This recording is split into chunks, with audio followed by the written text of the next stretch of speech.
इस संसार में अधिकतर लोग खुद को छोड़कर तमाम तरह के ज्ञान को जानने का दंभ भरते हैं, जैसे ईश्वर, धर्म, देश विदेश, ज्ञान, विज्ञान, तकनीक, साहित्य, समाज और राजनीति आदि। लेकिन यदि आप खुद को छोड़कर सब कुछ भी पा लेते हैं तो भी मरने के बाद जो कुछ भी पाया है वो सब खोने वाला है।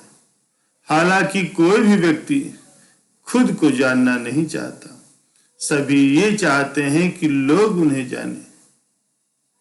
प्यारे सज्जनों, आपने आत्मज्ञान नामक शब्द तो सुना ही होगा। सभी जानते हैं इसका अर्थ होता है आत्मा का ज्ञान प्राप्त करना, लेकिन इसका सही भावार्थ है खुद को देखना। जैसे आप कांच और दर्पण में देखते हैं, दर्पण में आप जिसे देखते हैं वो आपका शरीर होता है, आप नहीं। आपने खुद को कभी देखा ही नहीं। कब से नहीं देखा, ऐसा कहना गलत होगा। दरअसल आपने अपने आप को कभी देखा ही नहीं। इस देख लिए जाने को ही आत्मज्ञान कहते हैं। अरे सज्जनों, स्वयं को देखने का एकमात्र तरीका ध्यान है। ध्यान कई तरह का होता है। इसे बोधपूर्ण जीवन, साक्षी भाव में रहने की आदत भी कह सकते हैं। ये सारे उपक्रम निर्विचार होकर के स्थिर प्रज्ञ हो जाने के लिए हैं। योग ही एकमात्र ऐसा रास्ता है जिसने खुद तक पहुंचने के लिए क्रमवार सीढ़ियां बना रखी। आप सबसे पहले नियमों का पालन करें, फिर थोड़े बहुत आसन करें और ध्यान करें, ताकि खुद आत्म साक्षात करने के मार्ग में आपका शरीर अस्वस्थ न हो, अन्यथा रोड़ा अटक जाएगा।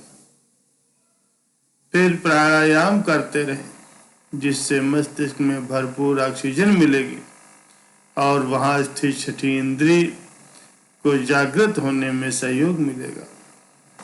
प्यारे सज्जनों, आत्मज्ञान के मार्ग में सबसे बड़ी बाधा आसक्ति है।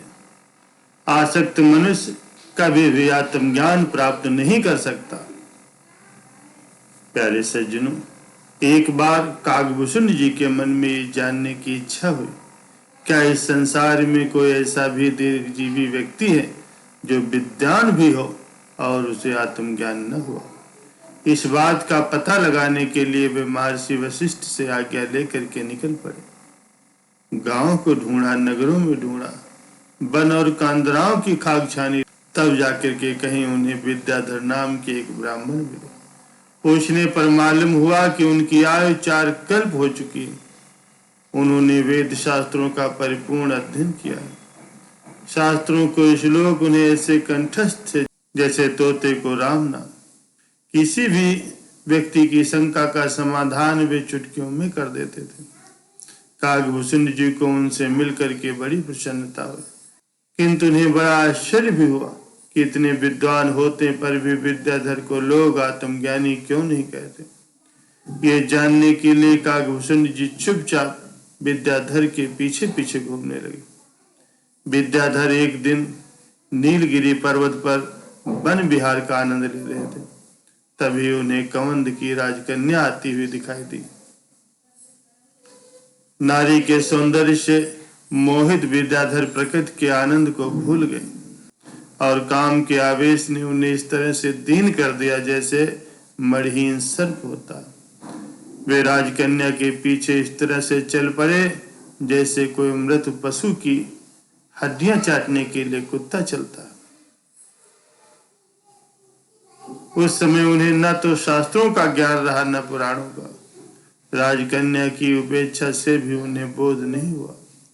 वे उसके पीछे पीछे चलते गए।